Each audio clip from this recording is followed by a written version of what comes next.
Hi everyone, this is the fifth video, the last video for section 3.3 on multiplying whole numbers.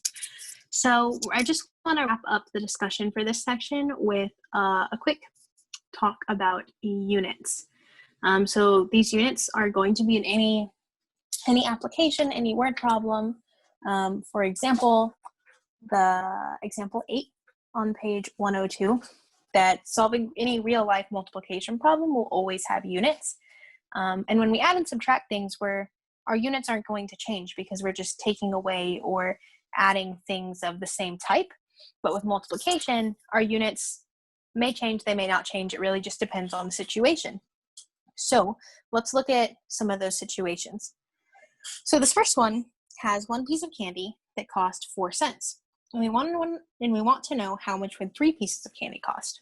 So in this case, this is just an example of repeated addition. We have one piece of candy that costs 4 cents, and we have that 3 times. So each piece of candy is 4 cents. So we are multiplying 3 times 4 cents. So we take 4 cents and add it up 3 times. It's just going to give us 12 cents. So in this case, when we just add up the same thing repeatedly, this unit did not change. And that's because this 3 has no units, right? So the 3 has no units, right? So I guess it's the pieces of candy, but it doesn't have units like time or distance or money or any of the traditional units that we see. So it doesn't change the units in this problem at all. Okay, so let's look at another repeated addition problem. So Jackie walks 4 miles per hour for 3 hours. And so we want to know how far she's walked after those 3 hours. So this is an example of where we can use a number line. So we go and 4 miles per hour, 4 miles per hour, and we do that 3 times, right, for 3 hours. So this really shouldn't be 4 miles per hour. This is really 4 miles. And we're doing it 3 times. So this is 1 hour, 1 hour, and 1 hour. So 4 miles every hour for 3 hours. So we know that because we've already learned this at some point, we know that 3 hours, we walk 3 hours at 4 miles per hour. We have walked 12 miles. And that's because we really write these units as fractions, right? So we have hour over 1 times miles over hours, right? And you can see this is exactly how I wrote it on the number line.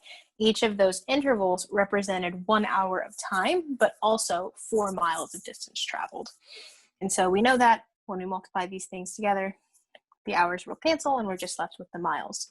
But that is one thing to note, that this 4 miles per hour, each of these intervals that we're adding represents 1 hour and 4 miles.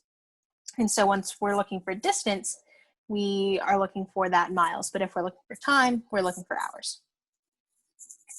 Okay, so the next one is, it's not repeated addition anymore, but it's this area.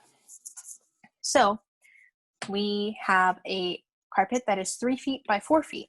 So we can draw this as this area model. So we have, this is 3 feet wide by 4 feet long, right? And so we can divide this up, actually looking at each thing in this grid type of thing. So we have 3 feet by 4 feet. So we know that for area, we have one-dimensional lengths, right? When we are just looking at anything one-dimensional, right? Any length is one-dimensional. So if this, right, for example, this right here is 3 feet long. But once we put it in an area, we're looking at two-dimensional things, which will give us feet squared. So keep in mind that whenever you're looking at distances, there's a one-dimensional length times a one-dimensional length. For example, in feet or inches, whenever we multiply these things together, we get two-dimensional lengths, such as square feet or square inches, square miles, square anything that we're using. So area is an example where the units are always going to change. Okay, lastly, we are going to look at an array.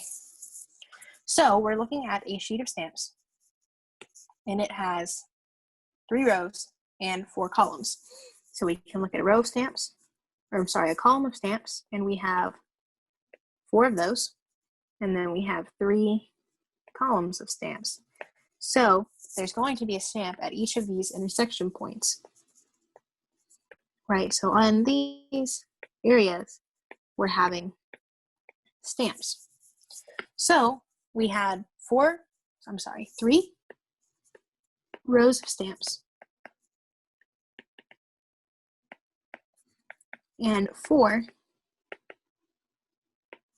columns of stamps. And then what did we end up with? Well, we ended up just with 12 stamps. So this array, the picture looks a lot like the area picture that we had right above, right? We had 4 by 3, but our units, we had rows of stamps, columns of stamps, and we just ended up with stamps. So this is really similar to repeated addition, right? We can add the 4 stamps in that row and the 4 stamps in this row and the 4 stamps in this row and get 12 stamps total. But the picture that we use to denote this array looks a lot like area, but the units don't change per se. Okay, so this is just something to keep in mind whenever you're doing any application problem with multiplication, that once we start multiplying things, we just have to consider the units a little bit more and how those change and how they interact during multiplication. So that is the end of the section for multiplying whole numbers. So the next video will be section 3.4 on dividing whole numbers. So that's all for this video.